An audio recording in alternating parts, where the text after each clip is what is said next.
Let's remember, you've got 50,000 Chinese nationals in this country in the last couple of years. Yeah. You have people on the terrorist watch list, 350 in the last couple of years. You got, like you said, 13,000 murderers and 15,000 rapists. Right. What are you expecting? Joe Biden said he doesn't think it's going to be a peaceful election day. Well, he doesn't have any idea what's happening in all fairness. He spends most of his day sleeping.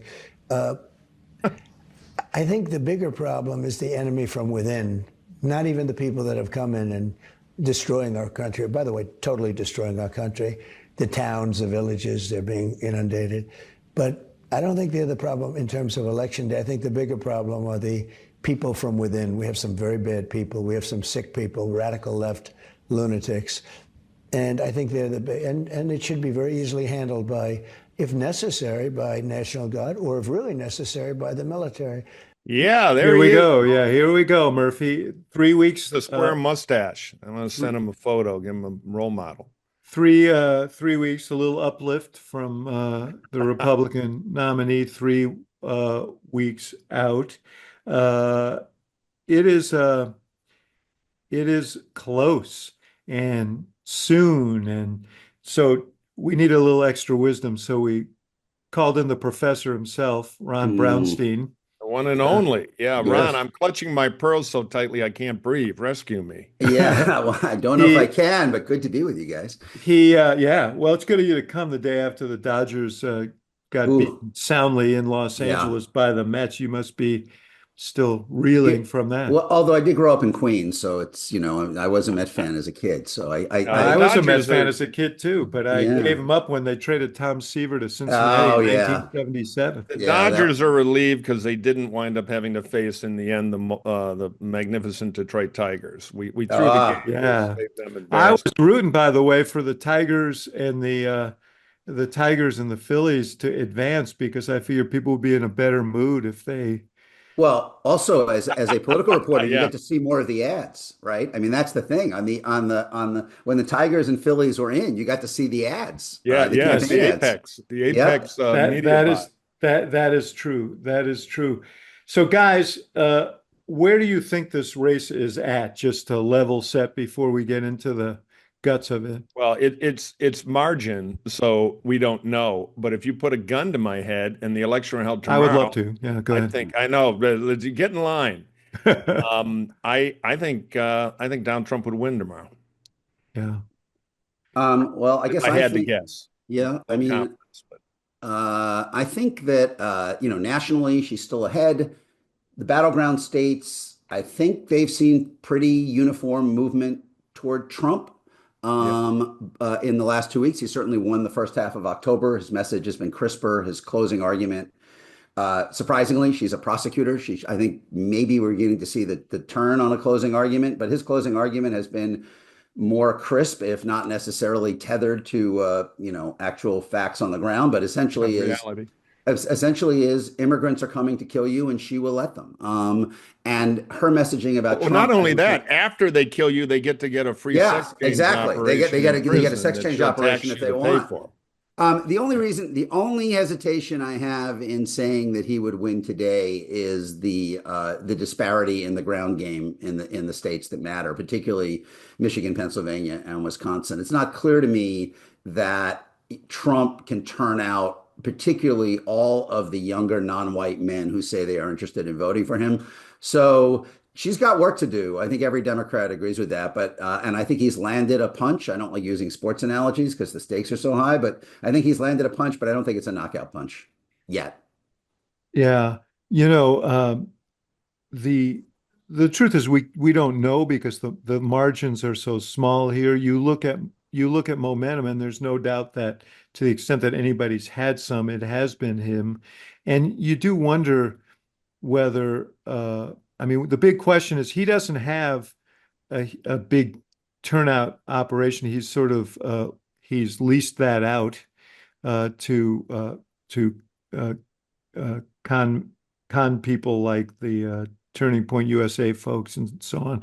I guess Elon is in Pennsylvania trying to turn people out, but he doesn't have a kind of coherent turnout operation. But I kind of think that he keeps turning the dial, as you heard at the top. he keeps turning the dial into the red as far as he can. I think that's his idea of a turnout operation. Mhm. Well, You yeah, I know, mean, Yes. he's the macro Yeah. forces candidate. A lot Right. of what is benefiting him has nothing to do with him. It's a simple fire the incumbents, wrong track election. And she's kind of the half incumbent. She's not Biden, but she was there. And they've done some distancing and I think they can do more. So that massive, he's like a metal filing being pulled by a huge magnet.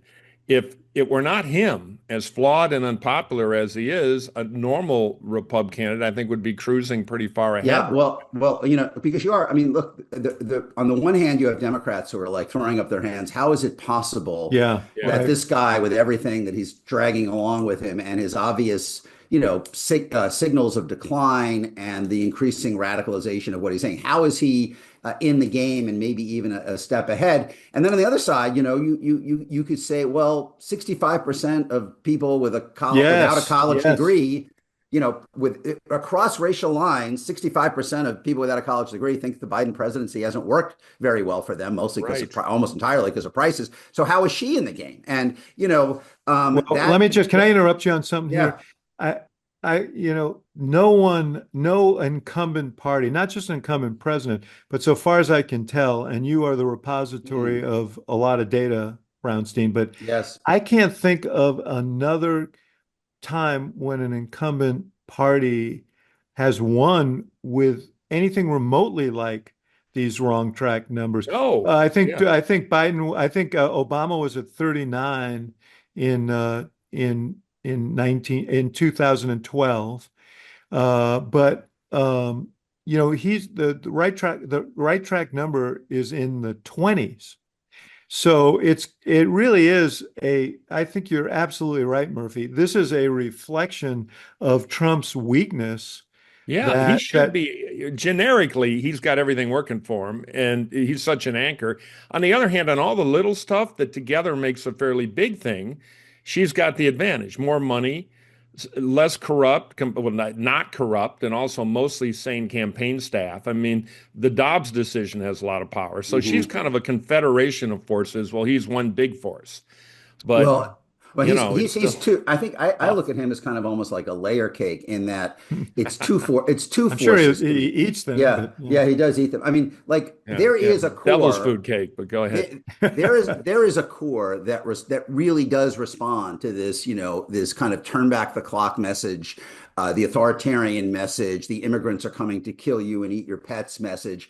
Right. But as Murphy is saying, that's not quite enough. The next little increment are just the wrong track voters who are just basically saying it isn't working for me. Let's give the other guy a chance. And of course, in Yeah. his case, he's got the immediate comparison of this conviction that life was more affordable when he was president in people's very fresh living memory. The canary in the coal mine to me all along, really, when Biden was starting, I think I wrote about this first in December of 23, is the improvement in his retrospective job approval, right? And that the share of people saying they approve of Trump's performance as president in polling is now often higher than it was at any point in his presidency. And what does that tell you? It tells you that they're judging him now mostly by what they don't like about Biden, which is inflation Right. He's not and the Biden. border. It's not a two-way Right. race. It's a 1.5-way race. He's What- just changed economically. What's missing in the dialogue in the last few weeks? I mean, the fact is that when Trump was president and people were living through this economy that they now say was better, his approval rating never reached 50%, right? I mean, he was the only president ever to never reach 50%. And it didn't because Trump being president, there was a lot more that went along with it than just lower prices for eggs. And that everything else, I think, was really put back in people's face by his performance at the debate. But it has faded since the debate. And Yes. up until Monday night, Harris had basically really sublimated that part of the messaging, focusing on reassurance about herself rather than the risk that Trump presents. And I think you saw, I believe, Monday night in Erie, as well as the ad they released, was a beginning of a recalibration on that. I mean, it's obviously important for her to improve as she cares about people like you and the economy, but I don't think she can win on that playing field. In the end, more people think they were better off under Trump than under Biden, so that ultimately she has to convince, a meaningful number of people who think Trump is better for their bottom line to vote against him anyway. And Right. Democrats I mean, did she's that. got to win the argument, not that, you were better off 4 years ago, but you're going to be a lot better off 2 years from now with me, not him. Well, I And mean, in you know the what? future, I I mean, would just quickly. can I just go. drill down a little bit before you move forward on this? There are two questions that you just raised, Ron, and that you guys both just raised that I think are sort of central here. Can Trump get to where he needs to go by simply amping up his rhetoric to the point where he gets these kind of disengaged voters off the couch and vote for him? And is there any cost to him doing it? Because he's in some ways modeling the behavior that worry people Totally. about a Trump presidency. On the other hand, can she focus on Trump's liabilities and completely drop in her advertising and her main messaging that gets covered any sort of economic message? Because that economic message is pretty central to people's concerns about her. Well, I answer that with a little different frame. I don't think Trump has a turnout throttle based on his rhetoric. I think what he is what he is. It's indelible. He gets what he gets. He's not her. I do the car dealer poll, talk to somebody in retail automotive. People come in, they bought a car 5 years ago. They say they're making a $311 payment and they want a new car. And I tell them, great, it'll be about $605. And they go berserk. Inflation, just the pocketbook impact. Mm-hmm. So I don't know if Trump has that throttle. I think the only loose variable in this campaign is her. And I agree. It's a tricky call for her to get off the economy stuff, to get into telling people what they already think about Trump and make her vote happier with kind of the aggression of it. And, maybe that does remind people of what they don't like about Trump. But I think her bigger problem is what I call the music of the campaign. I don't see her out there, the happy warrior, working all day, the energy, feeling like change. She's feeling very politician to me now, which is not her rocket fuel. And this transactional stuff. Oh, we read that we got trouble with black men. All right, I love black men. What can I do? I've been holding off on that. That is a problem. Yeah. They're not telling a story here. Yeah, let's take this in stages because I want to get into that. We're his handle. If Brownstein were in the White House, his Secret Service thing would be Mr. Demography. Yeah. So we'll get into this in a second, but we've talked, Murphy, throughout this campaign about the two Trump campaigns, the one his campaign is running and the one he's running. Yep. One very disciplined, one rational, and the other irrational and undisciplined. And so you heard what he's doing out there at the top of the show. This is the spot that anybody who's been watching sports will see. It's a version of a spot they've been seeing for several weeks here, and you guys referred to it earlier. Kamala supports taxpayer-funded sex changes for prisoners. Surgery. For prisoners. For prisoners. Every transgender inmate in the prison system would have access. Hell no, I don't want my taxpayer dollars going to that. Kamala supports transgender sex changes in jail with our money. Kamala even supports letting biological men compete against our girls in their sports. Kamala is for they, them. President Trump is for you. I'm Donald J. Trump, and I approve this message. First of all, Murphy, that close, that Kamala's for they, them, Trump's for you, that sounded like a Murphy button on a spot. That was that's the first thing I thought of. But listen, that they've been playing, this spot has been background music as they've done the economic thing, as they've done the immigrant thing, and I think it is more damaging than people recognize. I agree. Yeah. We've argued about this a little, but the old-fashioned liberal stuff, if you have it, particularly if you have tape, works. I mean, they're killing her in Michigan with Green New Deal right now. They're running spots on that. That's why she was never the strongest candidate, nominated by conference call. But maybe that was unavoidable, and she was better than Biden, so everybody took it. But now on the second look, you do pay a price for taking some of these positions that are easily pounded. And I think the most interesting thing is obviously they're trying to target African Americans, trying to peel down a key Democratic base group here.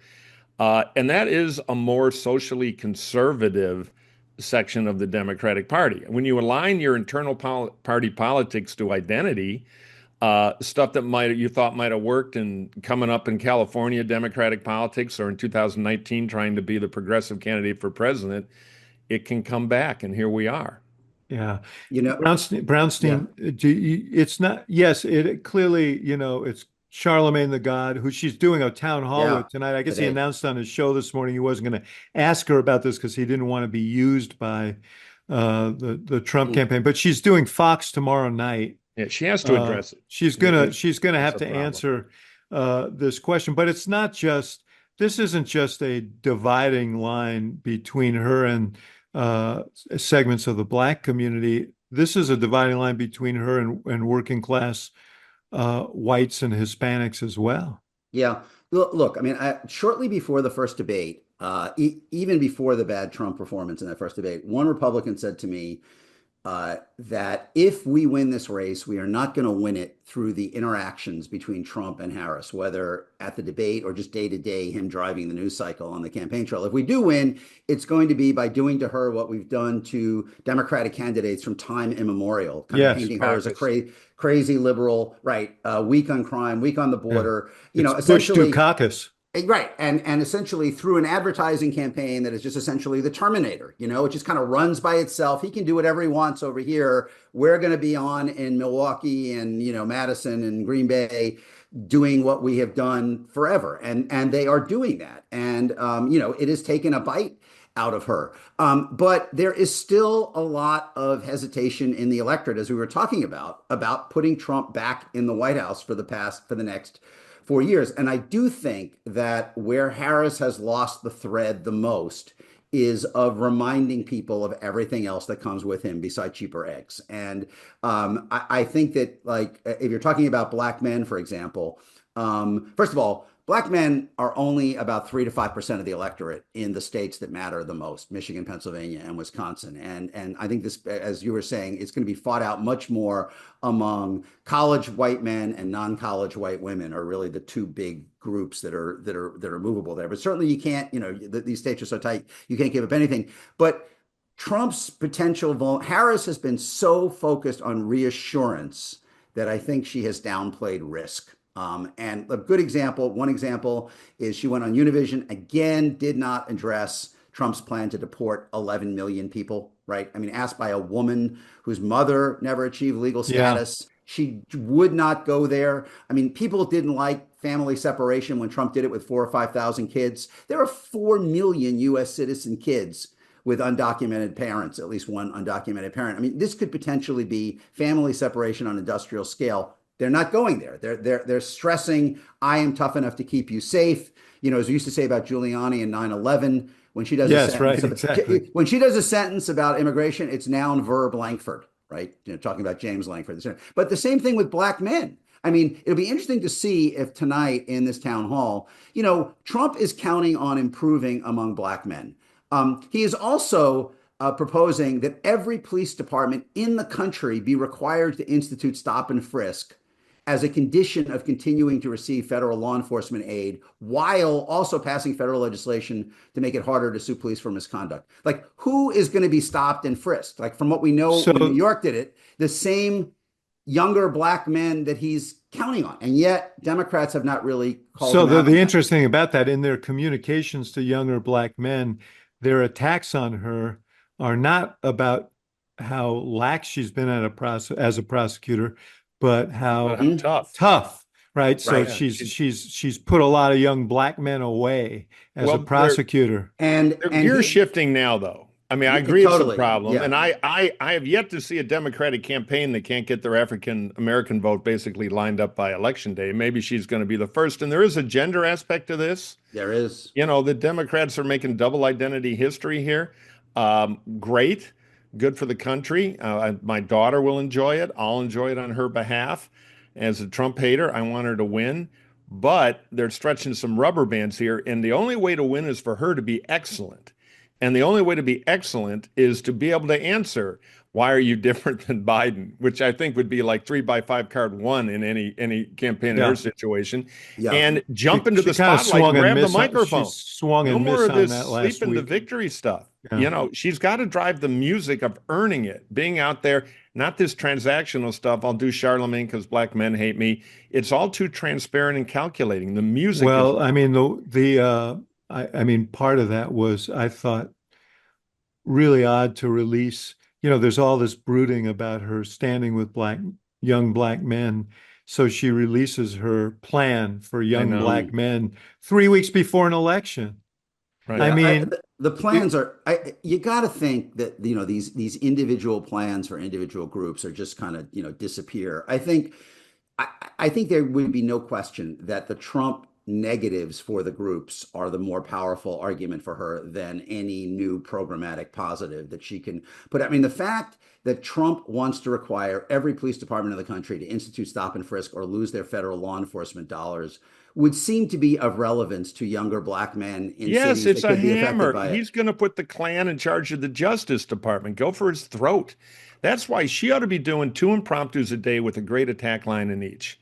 That's very natural and everything. You have to be a dumbass to vote for him if your skin is dark, because you're going to be wearing handcuffs in the back of a cruiser, whether you're guilty or not. But it Swing the axe. The Erie event Monday night was, you know, different in that way, in that they played the clips of Trump. You know, I wrote a piece. They're gear shifting. we got a little totally. clip we got a clip. Yeah. Let's play a clip from her on Monday night. Look, anybody who says they would terminate the Constitution of the United States should never again stand behind the seal of the President of the United States. Never again. Never again. Never again. So that's a little taste of it. She did play the clip of Trump. Yeah. I think it was it was a mashup of a bunch of crazy stuff that he said.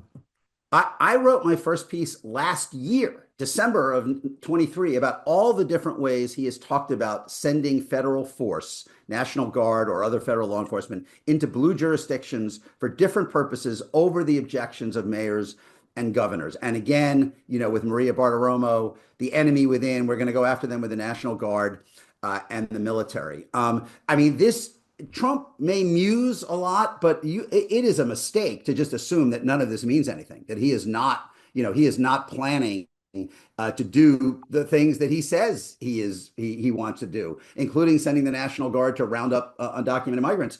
And I think what, you know, if you look at these kind of swing states, I historically, David, you know, I mean, we have an election that's increasingly shaped this time, less by race and age, more by gender and education. So what does that leave you? That leaves you with conflicted non-college white women and conflicted college white men in Michigan, Pennsylvania, and Wisconsin, who are big shares of the electorate, especially the women, who think that Trump is probably better for their bottom line. They're struggling with inflation. Grocery costs have really hit them high, but who remain, meaningful numbers of them remain reluctant to put him back in power, given everything else that goes with him as president, all the chaos, all the division, all the vitriol, all the daily kind of unpredictability. And as Mike was saying, as I'm saying, you know, when Harris did her media tour, you know, the big Howard Stern, The View, everything else, she was really focused on reassurance. Like, I have lived your life. I get your life. I can make your life better. There was no coherent, consistent Trump message. Yeah. And ultimately, when you've got as high a wrong track as you do, I think that she has to put him back in the spotlight in the final weeks.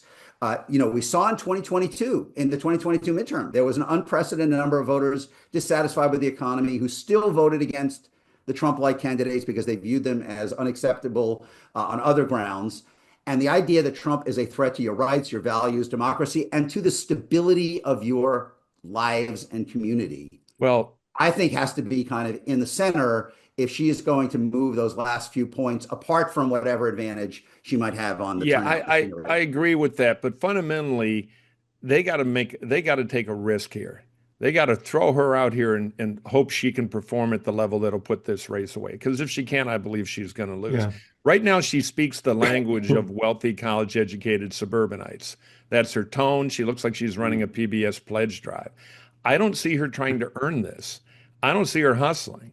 I'm reading about a light campaign schedule. I'm hearing from Democratic governors, we're going to lose this state. I can't get her in here. Trump's here every 3 days, Trump or Vance. Well, Trump isn't exactly. I know, but the narrative. I think his campaign would be happy if he never showed up in those states. Well, no, I think the campaign is constantly trying to take fuel or ground his plane. That's good for everybody, but there's got to be a happy warrior shift where they quit protecting her and let her either win or lose this thing. Well, there's no calculation that changes it. I think she's going to earn it. All right, we're going to tell a love story here about a young scrappy kid from Chicago and a very special mattress. What's going on with that Helix mattress of yours?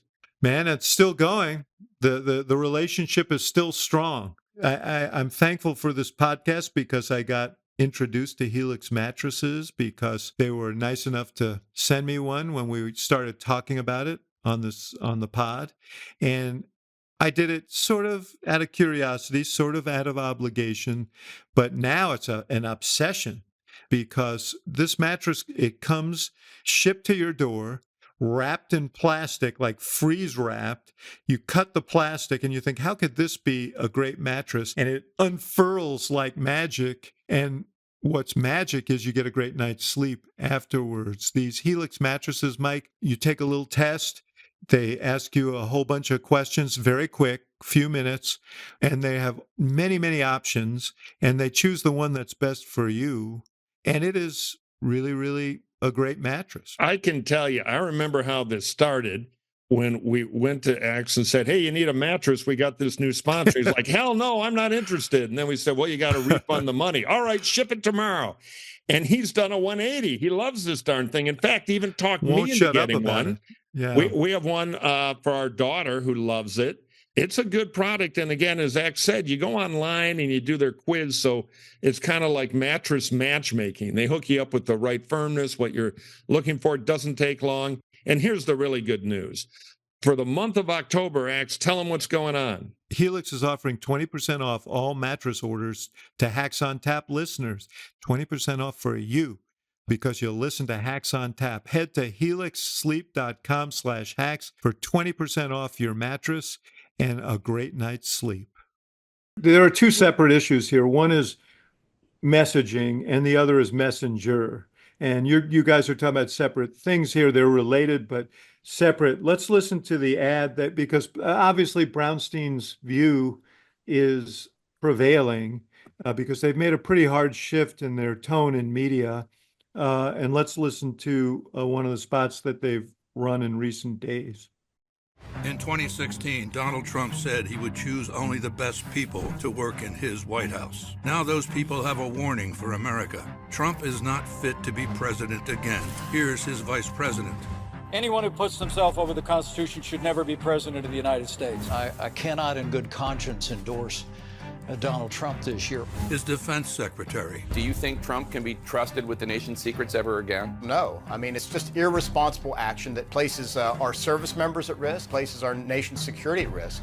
His national security advisor. Donald Trump will cause a lot of damage. The only thing he cares about is Donald Trump. And the nation's former highest-ranking military officer. We don't take an oath to a king or a queen or to a tyrant or a dictator. We don't take an oath to a wannabe dictator. Take it from the people who knew him best. Donald Trump is too big a risk for America. I'm Kamala Harris, and I approve this message. Guys, it's fine, but it doesn't move the needle she needs to move. I don't believe. I think that's my question. That is exactly my question. My question is how much of this is priced into the stock with Trump? I mean, my concern, I think you have to talk about how his character deficiencies and his craziness and his vengeance, how that actually translates into how it affects you. Obviously, on the abortion issue, there's an easy place to go. You know, I also think there's a potential lane. I know, Murphy, this offends you as a old line Republican, but you know, the fact is he talks like a populist and he governs like a royalist. That's a whole nother attack that You've been working on that one. That you know, I think is a place that they can go. But I don't think, you know, I wonder whether that kind of spot appeals to people who they've already got. Yeah, Well, no, you it know, is. It's to quit the anger. You know, the complaints they're getting, the finance world, they're under internal turbulence now, saying she's not attacking Trump enough. So yeah, and it won't hurt. I just don't think it moves the key needle. Well, you know, I do think, look, if you're focused on particularly you know, kind of blue collar voters, blue collar women in particular, who feel that life has gotten out of control under Biden, that you know they can't meet their grocery bills. They see the images of the border. They feel like crime is rising even though it's falling. This ultimately, the way in which you close that circuit, I think, that you're talking about, David, is by essentially saying Trump as president is just an agent of chaos who will bring chaos to the country and maybe chaos to your community. That it's just too much volatility and risk that goes with electing him as president. And I guess for me, I look at, like I said, the canary in the coal mine here is the increase in his retrospective approval rating. That Wall Street Journal poll last week, done by, interestingly, the firms polling for Trump and, you know, Harris. Yeah. He was at 50% or above in retrospective job approval in 6 of the 7 swing states. Okay. He wasn't there when he was actually president. And I think that is a marker of something going wrong for them in the messaging. And, you know, by the way, as we both all been saying, this is his retrospective job approval is going up, even as he is going further off the rails in his daily, you know, what he is presenting to the public every day. He's modeling that behavior. Let me give you a contrarian view on that.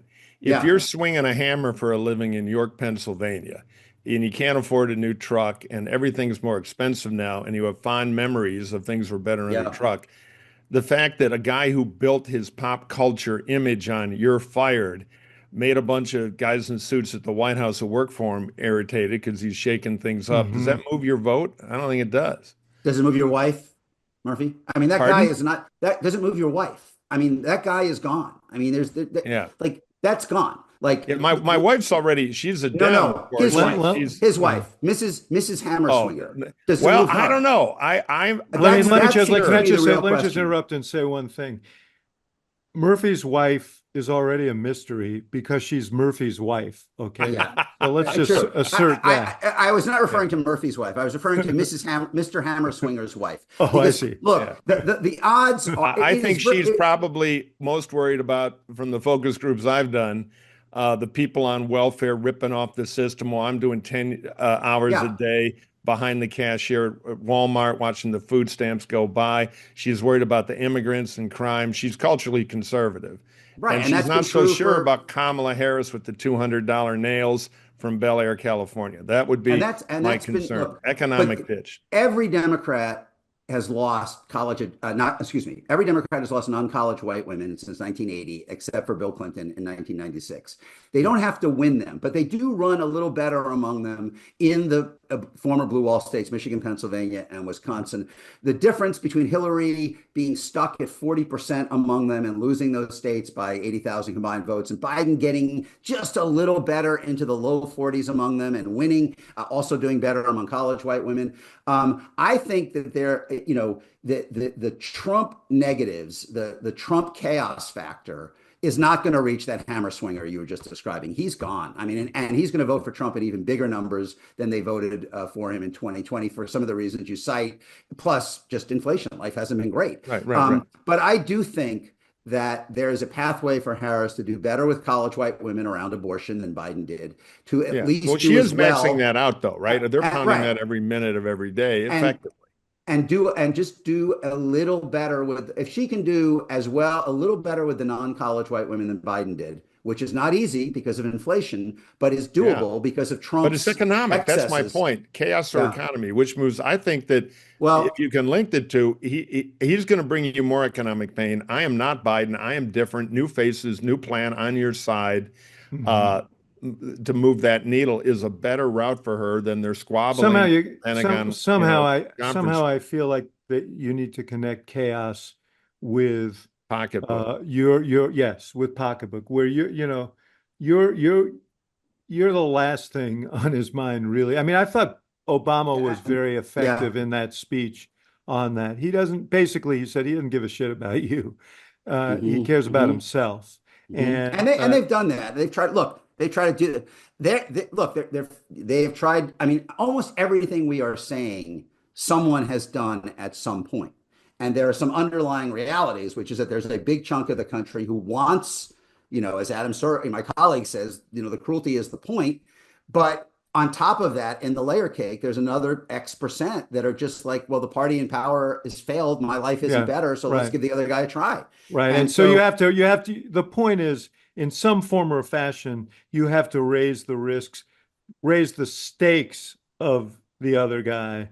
So they need to understand what the cost proposition is for having the other guy. He's not an antidote to your problems. He brings a whole new set of problems that we're familiar with. That's what I think has been, personally, that's what I think has been missing. So let me ask you some, can I ask you some demographic questions here?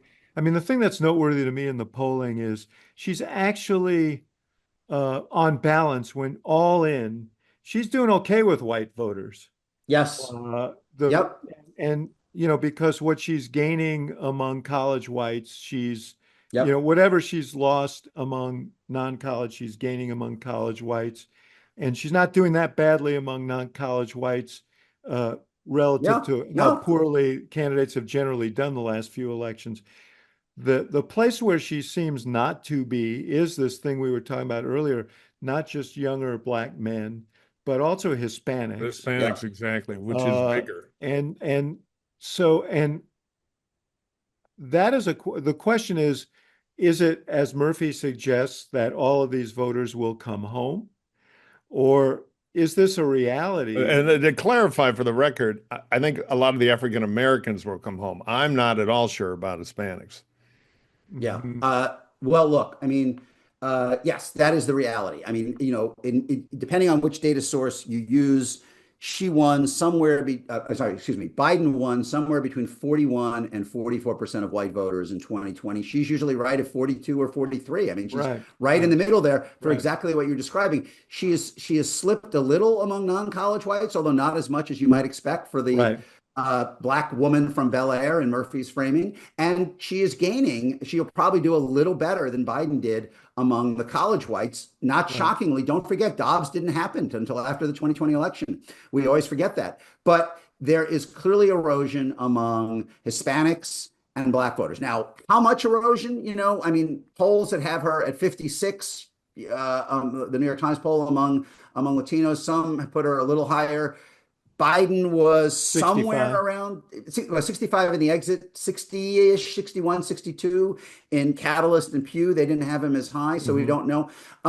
I think first, and that reflects also the decline in Florida and Texas. I mean, if you look at Nevada and Arizona, what you saw in 2022 was that Democrats did not recover the ground that Trump gained from 16 to 20, but they didn't lose any further ground.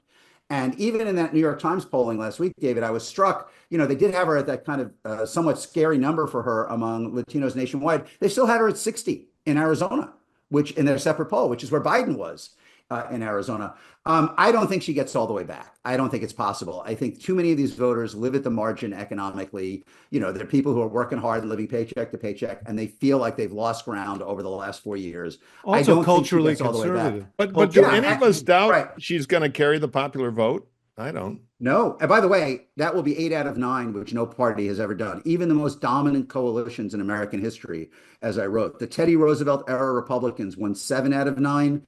The FDR era Democrats going to LBJ from FDR in 32 to LBJ in 68. They won 7 out of 9. Republicans did. McKinley, Roosevelt, Taft. Right. But no one's ever done it. No one's but ever done it's it. not as powerful as it used to be because of Right. the 5 times we've had different outcomes in the Electoral College Well, and the popular vote in American history. We've had 3 neither. of them in the last, 24 years. There's Yeah, been well, move two of with them. Two of them. I concentration mean, it's by polarization, region, man. which makes the Well, Electoral College now the key game, not the popular vote, absolutely which is right. why popular vote polls are not really the best way to predict the outcome. No, absolutely right. I mean, neither of those coalitions, the TR Republicans or FDR Democrats, ever won the popular vote and lost the Electoral College. It's now happened twice, and this could be the 3rd time after happening only 3 times in all of American history to 2000. It's now happened twice, and we could have 3. Hello, Fresh. You know what that means, Murphy? I think it's time for some farm fresh, pre-portioned ingredients and seasonal recipes delivered right to your doorstep. Right. Skip trips to the grocery store and count on HelloFresh to make home cooking easy, fun, and affordable. That's why it's America's #1 meal kit. Make this fall the tastiest season yet with farm fresh produce and easy autumn-inspired recipes delivered right to your door of HelloFresh. HelloFresh delivers all the pre-portioned ingredients you need to make easy homemade meals. All the proteins, all the veggies, sauces, spices, and more arrive in your box along with simple instructions that even Murphy and I could follow. And that's something. Yeah, they walk you through each step in the cooking process. So whip up tasty restaurant-style meals in your own kitchen without the high price tag of takeout and in less time than it takes to get delivery. You know, we hooked up my mother-in-law with this, Donna in Minnesota, and she's cooking away with HelloFresh. So I'm impressed. And probably in good stead. Choose meals that match you and your family's lifestyle with preferences like fit and wholesome, quick and easy, or vegetarian. Fat and frothy would be ours, but they don't offer that. You'll always find something to love from HelloFresh. Hello, call to action. Get 10 free meals at HelloFresh.com/free hacks. It's not /hacks/free hacks, one word. Now, this offer is applied against 7 boxes, new subscribers only, varies by plan. That's 10 free HelloFresh meals just by going to HelloFresh.com/free hacks. Free hacks it is. And folks, it is America's #1 meal kit. Yum, yum. By the way, here's something else. I just want a little factoid. It's entirely possible, right, that Trump loses the national popular vote and Republicans win all 3 chambers of government. Yeah, that's what happened in 2016. This is an interesting point. That only happened once before 2000. The only other time that happened for either party was we ought to dive in for a second on this because I think there's almost no chance the Democrats sweep everything. There's a meaningful chance the Repubs do. The Repubs are very giddy internally. They're very giddy internally about the Senate races because some of these races that were seen more as Republican long shots, like Wisconsin and Michigan, are now tied. McCormick's down margin of error in Pennsylvania. So, and that I think is the wrong track election manifesting itself. All right. Well, it's also fire the incumbent party and the states, right? They mostly still are. You know, it's become almost impossible for either side to win Senate races in states that vote the other way for president. In the 2016 and 2020 elections combined, the 2 last presidential years, exactly 1 Senate candidate out of 69 races, including, right. You know, they only won. Susan Collins, the only one who won a state that voted the other way for president. Now, you know, Gallego and Rosen seem to be on track to win whatever happens in the presidential, but you can't assume that Slotkin, Baldwin, and Casey are safe if Biden loses their states. Now, if it's a photo finish, maybe they finish a little ahead of Biden, but it is that history that we're dealing with that, you know, split ticket voting is really eroding. Only 1 candidate at but here's the $1 million question. President. If Trump wins the Electoral College narrowly, but she wins the popular vote by a couple of points, which I think could happen, what happens in the House? Yeah, I mean, I think that's the $1 billion question. I think 18, I guess it's 18 districts that Biden carried in which there were Republicans, and 7 or something of the opposite. In a wrong track election, if I were to guess today, unless something changes, I still think Democrats would score a marginal victory in the House. That's my guess, but I don't know. I mean, the thing that is somewhat independent is that so many of the House races that Democrats have to win are in New York and California, you know, which are not different reasons, or, not fundamentally presidential battlegrounds. So you could imagine a scenario where Democrats squeak by in the House, whatever happens at the presidential. I tend to think that, the rising tide lifts all boats, and the party that wins the White House is going to squeeze out the There's House. not, but the thing is, Ron, there's not going to be that much of a tide. Yeah. I mean, it's going to be sort of still waters, right? Someone's going to win by just a little bit. Well, So we'll see what happens. Like, I mean, you guys know Mike Pothorzer, who was the, political director of the AFL forever, and using data from Catalyst, he has famously calculated that over the last 3 elections, 91 million separate people, actual individuals, have come out to vote against Trump or Trumpism, and 83 million have come out to vote for Trump or Trumpism. That it reinforces the notion of this 8 out of 9 potential in the popular vote. The Democratic coalition on a national basis is slightly bigger. And when we were talking before about, although it doesn't avail them because of the Electoral College and the Senate and so forth, but when we were talking before about what is the point of raising the alarm, Bob Dole style, wake up America.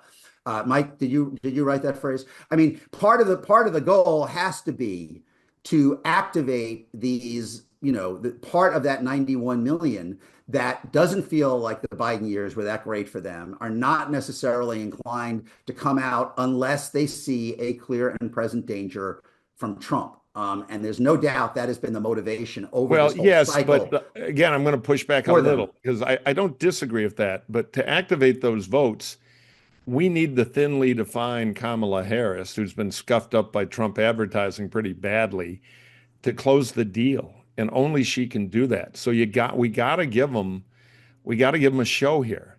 We got to give them a heroic candidate. All the non-issue dimensions, because if she's just spitting out the right talking points and bullet points, it'll help marginally. But she's got to have a heroic. She's got to make a little movie here, where she goes out and earns it, and the country connects to her, so that 8 out of 9 can line up behind her with some faith things are going to get better, and she's up to it. She's not a manufactured candidate. you've made this VP doesn't count. You've made this point several times, and I agree with you. I think that that at the end of the day, in presidential races, execution is really important. The field's going to be really important because of the closeness of this race. It's the human. But ultimately, how candidates perform down the stretch is really important. Everything now. And she has to, you say she speaks in the language of Bel Air, but the truth is, she is saying the right words on sort of economic issues often, but she speaks it's like she learned it from Berlitz. It doesn't come naturally. Clinical. I mean, I would kill all the big rallies. They look staged and manufactured. They're a cliche now. Yeah. Trump does that. I would be the queen of small groups, touch, feel, impromptus, popping up all over loose TV. They need a different visual vernacular for the campaign. They need to tell she needs to look story. she needs to look like she's out there earning scuffling and mixing up with people. I agree with that. I got 2 quick things, and then we got to do the mail. One is, it seems to me there are 2 people who could influence this election one way or the other. One is Bibi Netanyahu.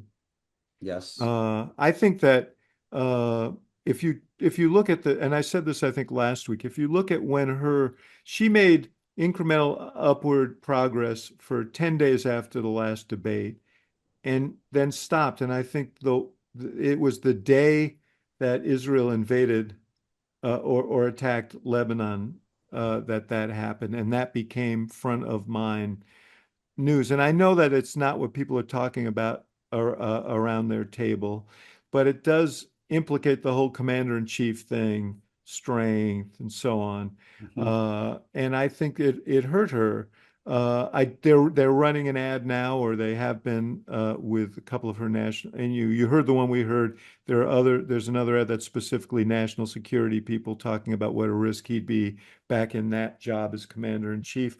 But what happens if Bibi if he retaliates against Iran and that thing erupts? We've seen Hezbollah attack again in central Israel. this thing could be in Oh, the it could news. totally escalate. Yeah, and we're putting a lot of pressure on them not to escalate to the nuclear program in Iran, and they need our military assets to be successful there. So it's holding them in abeyance. But yeah. And by the way, in Michigan, there's an aspect people miss. They think, oh, big Arab community. It's half Muslim, half Christian. And so now that Lebanon's in play, right. It's a wider footprint of friends and relatives. We're talking about 1-2% of the vote, but it's a community that leans Democratic. Yes. And you have Iraqi Chaldeans there. It's more complicated than the one sentence you often read in the media. Yeah. And as Lebanon heats up, it electrifies more families there. She and Biden are kind of trapped in no man's land. Biden continues to, the administration continues to arm Israel. And although a story came out just now in the Washington Post saying that Biden has the administration has warned Israel that if there isn't an improvement in humanitarian situation, they may stop sending armaments or some armaments. That's a dangerous game. Yeah. Well, it is. And the problem is Bibi isn't listening to him. He gets no credit with the Arab communities for trying to foment some sort of peace agreement. Right. And she's not softer than him in her tone. And so Jews give them no credit for providing material for the Israelis. Although there are a lot of Jews, and obviously there are a lot of American Jews who don't think much of Netanyahu in the way that he's prosecuting the war either. But whenever I think of Netanyahu in this election, I think of a line from the Lord of the Rings, where at some point I think it's Gandalf says, "The ring. You always have to remember the ring wants to be found."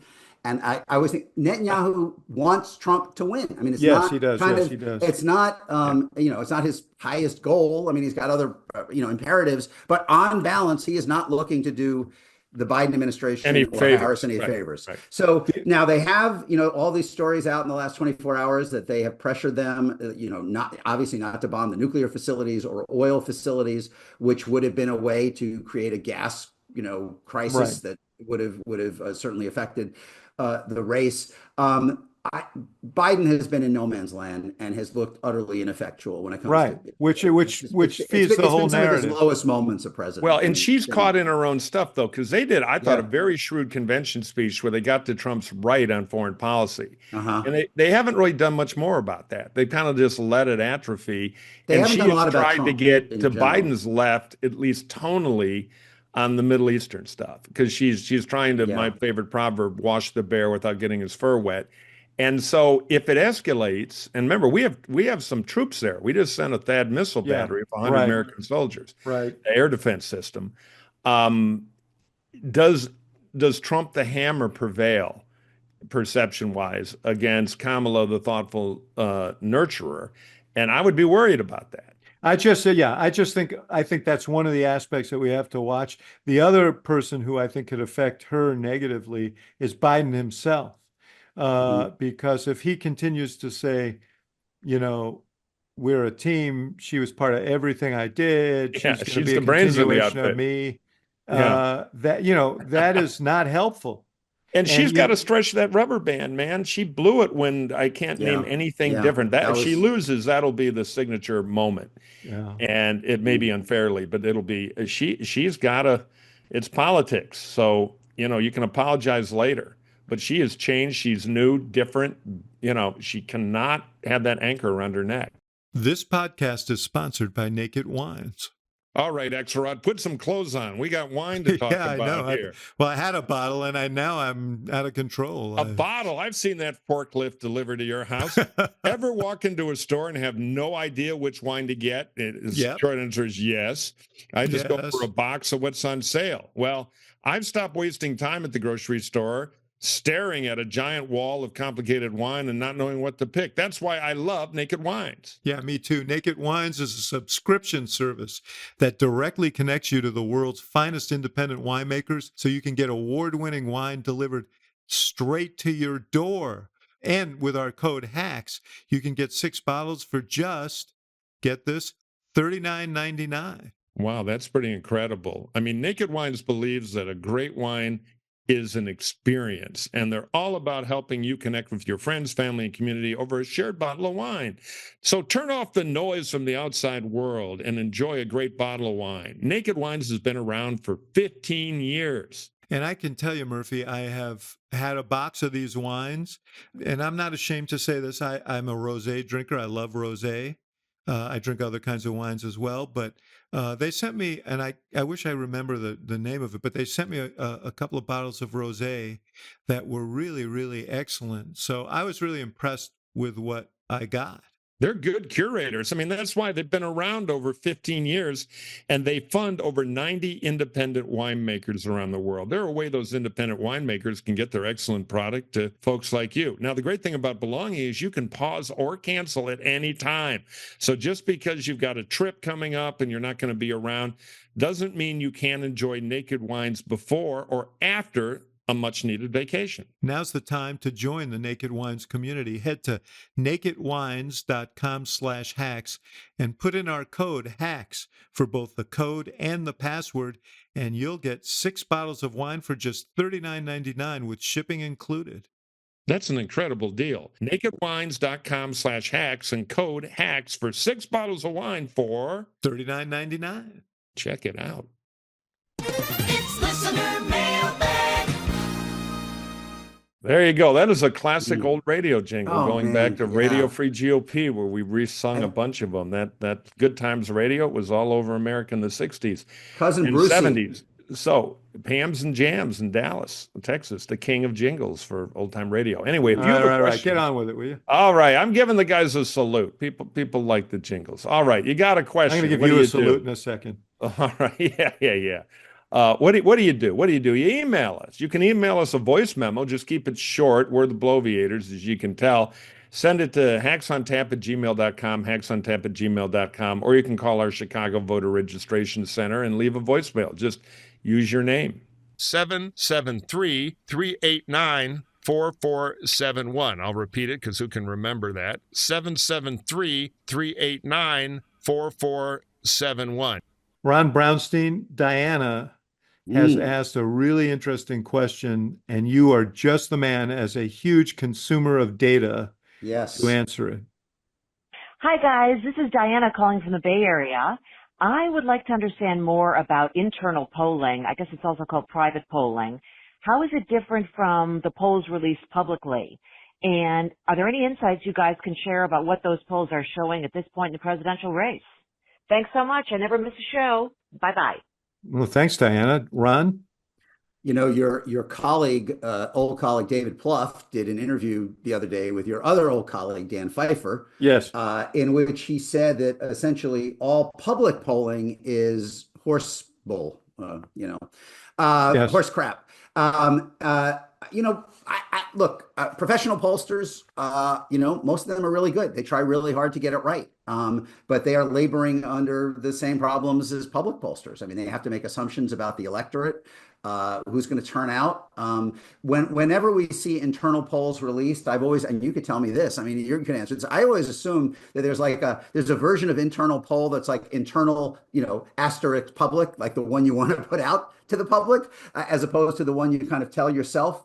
I do think that the Democratic pollsters that I talk to, that I trust, the Republican pollsters that I talk to, that I trust, believe almost uniformly that there's been some movement in their internal polling toward Trump, toward Republicans in the first half of October. What they differ on is whether that has stopped with the race in the dead heat, or whether it has left Trump slightly ahead, at least in the blue wall. Two quick things on this. One is there are some good public polls and bad public polls. And the effect of this cascade of polls is that they all say slightly different things. They all sort of suggest that this is a close race, or most of them. But some, have her 2 points up in Pennsylvania, some 2 points down. And people react to the changes. We cover each poll as if it's right. The margin of error rules the narrative. Yeah. I mean, this is a tied race. I think that's how you should think about this. And whoever said this to me is absolutely right. This is not only a margin of error race, it's a margin of effort race. If you've got a poll that's essentially 1 point plus or 1 point plus the other way, that tells you that, you know, the polling probably can't tell you who is going to win. And it's really execution and, you know, what the campaigns do in the final hours. And the margin, the races of these states seem to be, for the most part, within the margin of effort of either campaign. Well, and the other problem is people use polls as therapy animals to try to predict tomorrow so they feel better, when what polling really tells you is what people are learning about the campaigns and kind of where they're heading. They're not that perfectly predictive. So there's only one poll that counts, the Murphy poll. You're 1 point behind. Wake up every day acting like that. You'll be better off. Also, I'll just quickly say on behalf of America's pollsters, it's never been harder to go out and interview around. And that is one of the differences. That is incredibly hard. You have to call 1,000 people to get one landline complete. Most of what we do is cell phones and text to internet now. It's really, really hard to do well. That is one of the reasons private polls generally are better, because they spend more money and they buy, do multimodal.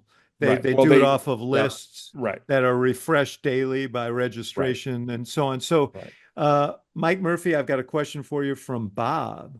Oh, hi, this is Bob Barisi, Chicagoan, living in exile in Dallas. I'd like to ask Murphy, what is going on with George Bush? Why can't he stand up and endorse Harris? So many Republicans are doing it. I just don't get it. Thank you. Nice question. Thank you, Bob. I'm working on Romney. Call Rove on the Bush thing. That's his department. So, you know, former presidents historically, and former President Bush is kind of old school, generally go off into the sunset and don't do too much dabbling in party politicians. Now, some of these applause hounds over in the Democratic Party, shall go unnamed, can hardly wait to get on the campaign trail. Bush has been a little different, but I have a feeling that I doubt he's voting for Donald Trump, and who knows what's happening. But again, I'm working on Mitt, who's how's it going? Former nominee. Yeah, he's a listener. He knows I'll be bugging him later today.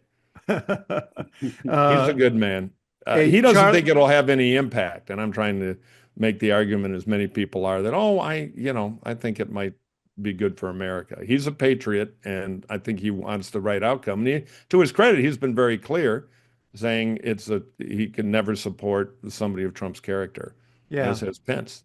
Yeah, that's halfway there. Okay, for Axelrod, a question from Charlie. As of today, do you think the short campaign worked to Kamala's advantage or disadvantage? You know, I think the answer is both. She's had to speed date the American people, and that is very hard to do, to establish the depth of relationship. And this goes to your point, Murphy, about what she needs to do in the closing weeks, the depth of relationship to establish the kind of trust that people need to vote for a president. And in that sense, it's been a disadvantage. The advantage was she eluded a primary election in which there would have been a powerful temptation to be tugged to the left. She's much better positioned than she is. She's still paying the price for 2019 and 20. She never made it to 20, in which she got into a Democratic primary. So on the whole, I think she is better off. Yeah, but I don't think it is entirely a positive. Well, Charlie just texted me a tough follow-up. That's the kind of listener journalist he is. If it had been a longer process, would she be the nominee? Yes. I think it's a very, very good question. And I don't know. I mean, in some ways, this is related to your point, Murphy, is how she does in the final stages of this campaign. Yeah. You know, we'll see, because I said a long time ago that presidential elections were like MRIs for the soul. Whoever you are, people know by the end of them. Right. And her scan is not entirely done. Yeah. If I were her, I'd run to the MRI and be excellent. That's the way to win. And maybe she can't do it. We're going to find out. Ron Brownstein, go ahead. Yes. I'm sorry. I was going to say, I think on balance, it has been an advantage for her for the reason that you said, that you would spend months being tugged to the left slightly and then being dinged by Fox. I think she'd be in a much weaker position. And, you know, I always felt like there would be a demand side for alternatives to Harris. I'm not sure there would have been a supply side of first-tier candidates who have been willing to run against her and try to stand in the way of potentially the first woman of color nominee. The people who might have beaten her actually might have beaten her. I can't imagine actually running against her. So I think she would have ended up as the nominee, but in a process that would have done damage to her. So on balance, she has been better off despite the speed date element of it, which is I think the shorter thing helped her slide into the nomination with conference calls. Big win. But the not having wins in a primary, not having a chance to get better, that is costing her. That is true. Listen, Barack Obama, and he would say this too, was not a good candidate for many months in 2007. Mm-hmm. And being out there, and there's something to be said for being able to go to Topeka and New Haven and work the material before you go to Broadway. Now, he started on Broadway and receded into Topeka and New Haven, but he emerged in the summer of 2007 as a very, very good candidate, and she didn't have that opportunity, and so that's a loss as well. But I'll tell you, I just have to say we've lost one other thing, which is time. We're out of time. The pirouette transition to the close. Oh, man. Oh, I like it. I'm going to need a neck brace after that one. And yes, my friends, that is a hammer and sickle stabbing Italy in the back there for you YouTube viewers. Now that we're on television too, we apologize for that. And anyone who has listened to this podcast knows that Ron Brownstein is a very, very smart, insightful, and learned observer of politics. And if you don't believe me, read his columns every week in The Atlantic and on CNN.com. You always learn something reading those. His way around the fried chicken dives of Los Angeles too, which is no small virtue. No small and the thing. noodles. Golden Bird. Yeah. Exactly. In fact, you'd be smaller if you didn't follow him, Murphy. Yeah. All right, guys. Made fun of your hat yet? Don't. Thanks for having me, guys. All right, thanks, Ron. All right, we'll see you next time. All right, thank you, guys. Bye.